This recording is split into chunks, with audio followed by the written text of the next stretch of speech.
Assalamualaikum warahmatullahi wabarakatuh. This one is for my brothers working abroad from Philippines, Pakistan, Bangladesh, India, Afghanistan, or wherever you are in this world that working abroad far away from the family.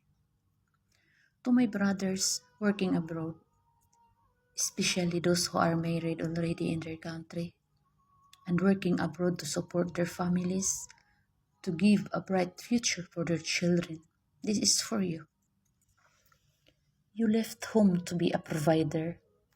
Don't come back as a cheater. Remember why you cried in the airport. Your baby girl in your arms. Your son saying, Daddy, Papa, Baba, or whatever they call you. Please don't go. Your wife making a dua, a prayer for you to protect you.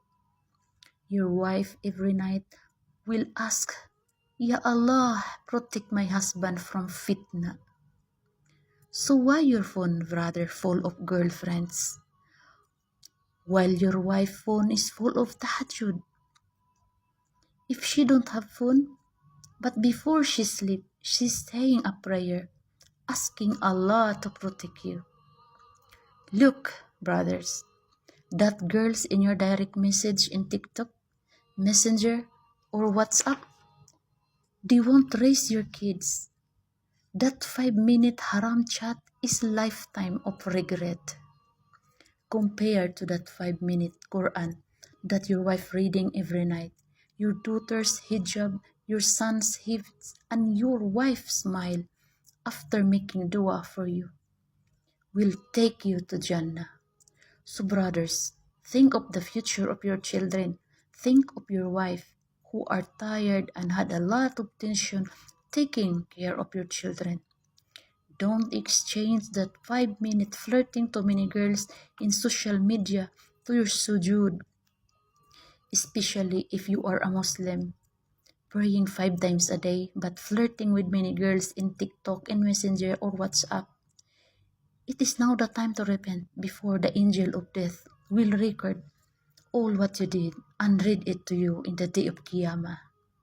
Brothers, if you did it to yourself, this is the time for you to come back to Allah and repent and focus to Jannah.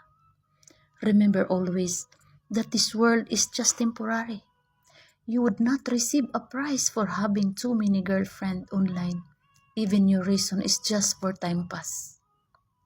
Yes, no one will see you when you do a private video call, but there is one who is the greatest that watching above you. So think of your family. Be a father and a hero, not a cheater and a playboy dad to your children. I am not a broken auntie that preaching you, but I am the Ummah's defender, saving so many fathers in abroad from fitna. La hawla wa la quwwata illa billah. Be strong to say no to haram, no to worldly temptation, and yes to Jannatul Firdaus.